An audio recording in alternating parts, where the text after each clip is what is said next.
Let's rough turn a cherry bowl. It's got some very nice figure in it. I picked this up off a Burl blank that I picked up at my church. We're going to use my favorite chucking technique for bowls that aren't too large, not much bigger than 8 to 9 inches at most, no more than 4 inches deep. That's using a woodworm screw. First thing I do, I put it in, I put a little paraffin on it.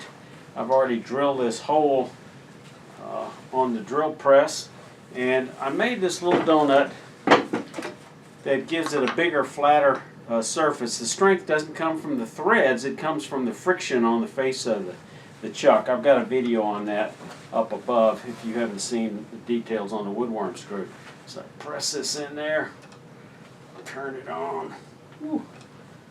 This is green, green, green. I've got other things to do today, but I figured if I didn't turn this thing now that I've cut the blank, that it was going to crack on me because it's already cracking some. Got a bad crack. I always bring up tailstock support whenever I can, for as long as I can. And one of the reasons I like to mark that center, and that helps when you're recentering it later after it's dry. Okay, I turned my lathe speed down to 0 because I don't know where it was before. I'm going to use a 5/8 inch bowl gouge cutting on center, so I need to drop the tool rest just a little bit. Move it in just a little bit. Spin it, make sure it's not touching. Okay.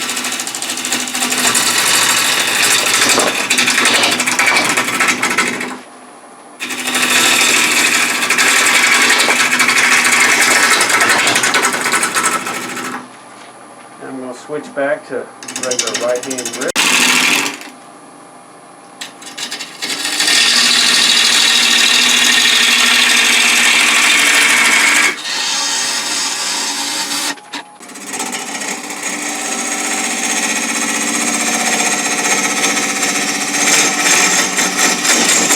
Time to reverse it.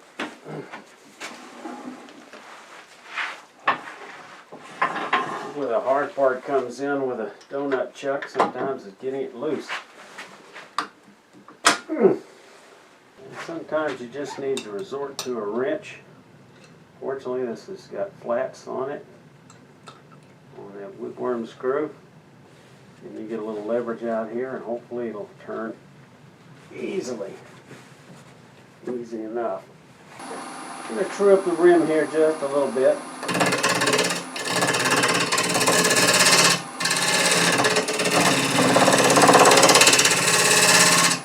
Now, this very sharp edge might touch you, so take a steep angle and just knock off that razor edge. There we go. Alright. I'm going to come in here at an angle where the bevel is 90 degrees to the wood. I'm going to rough turn this, so it's going to be about 3/4 so 5/8 of an inch thick. Back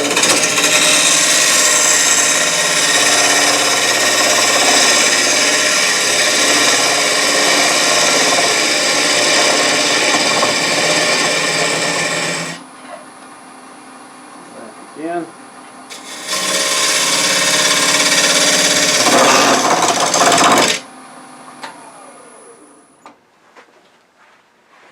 Green wood. Just keep tightening it up.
Okay, I don't want to be a member of the funnel club, so let's take my bowl depth gauge, and I look sight down and I can see I've got a fairly thick bottom, so I need to keep on going. Oh, this has got some burl in it. This looks gorgeous. This is going to be gorgeous. I'm going to switch to a smaller bowl gouge, switch to a 1/2 inch, pick up the cut.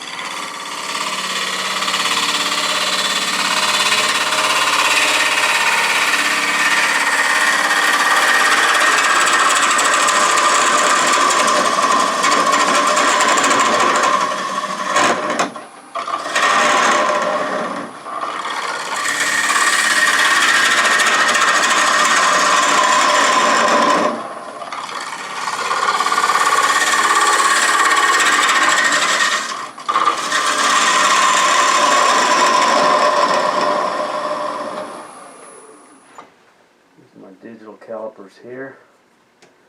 I still got a rough area that I haven't completely trued up, so I need to go ahead and take care of that.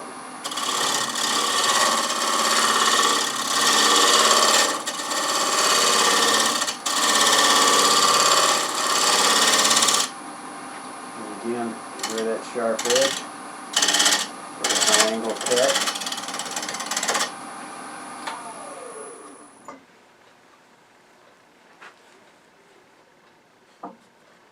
Okay, that looks flush. Really nice cut.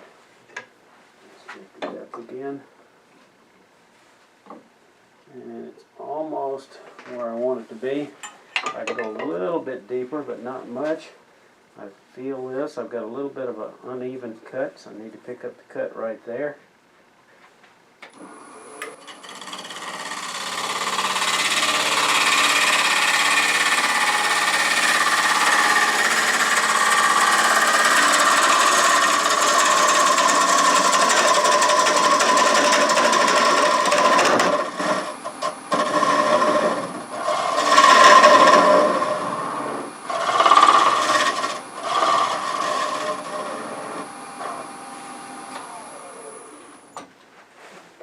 You can feel it better than you can see it. Got a little bit of a flat there, a bit of a ripple right there. I need to pick up the cut right there, and right there.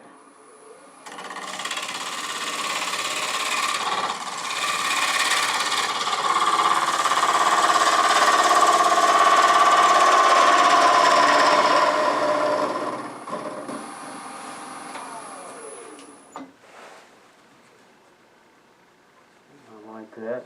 I think that feels good. Alright, let's do a final measurement here. Okay, this is 7, so I wanted just a little bit less than 3/4.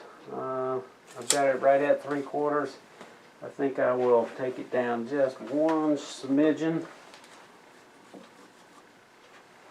And I'm going to round over this sharp corner here.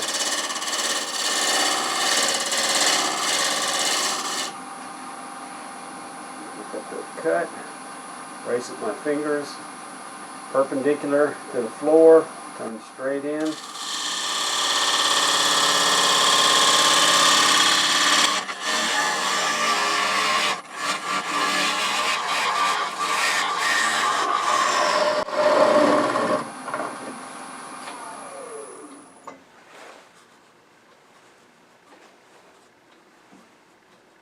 Still got a little bit of a ripple there. Rather than fight it with this bowl gouge, I'm not embarrassed to use a sharp negative rake scraper to get a smoother curve. Right spot right there.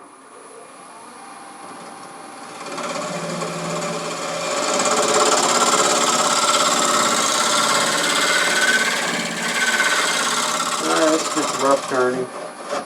This is not the finish. But there we go. Now, I'll put that in the bag, and then put it in a cardboard box, let it dry for a few months. We'll see how it goes. Ooh, I really like this wood. This is just beautiful. I'll finish turning this probably in about 8 weeks or so. After it goes oval, when it dries and stops moving. It may not be perfectly dry then, but by then it should have stopped moving, and I can re-true it up and turn it around. And that's why I leave the tenon on the bottom a little bit thicker, because it'll have to be trued up, and you leave this 10% of the diameter thickness so you can true it up.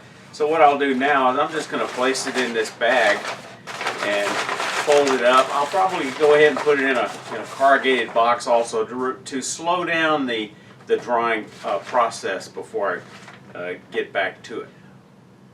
Went to a men's breakfast at my church on Saturday, and we were having a cleanup day, and we're taking down, a few trees are being taken down for a building expansion we've got. And fortunately, they saved a couple of nice cherry burls for me from one of the trees that took down. Here's a picture of it. A few weeks ago, somebody dropped by the church and asked my pastor about the burls they noticed on those cherry trees, and he said he was sorry, but they were already spoken for by a member of the building committee who was also a wood turner. Fortunately, I had the help of a couple of fellows to load the burls into my back of my SUV, because I could not lift one of them by myself. I couldn't even remove it from the car by myself easily.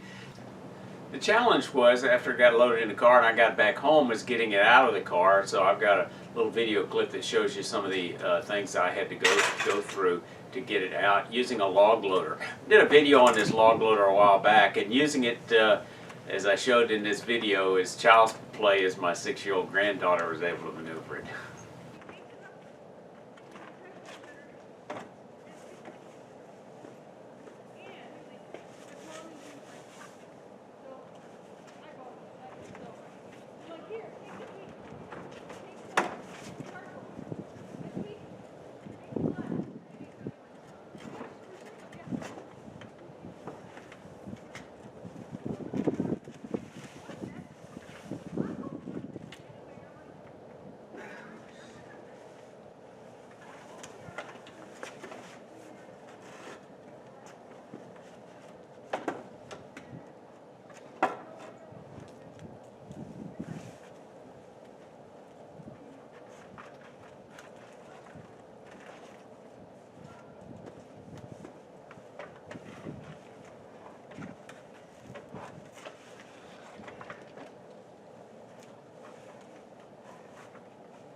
Tie everything off onto your dolly. Don't assume it'll stay on there, because if you're going downhill it gets away from you. Let me tell you, it's a lot more work to get it back on there than it is to tie it off to begin with.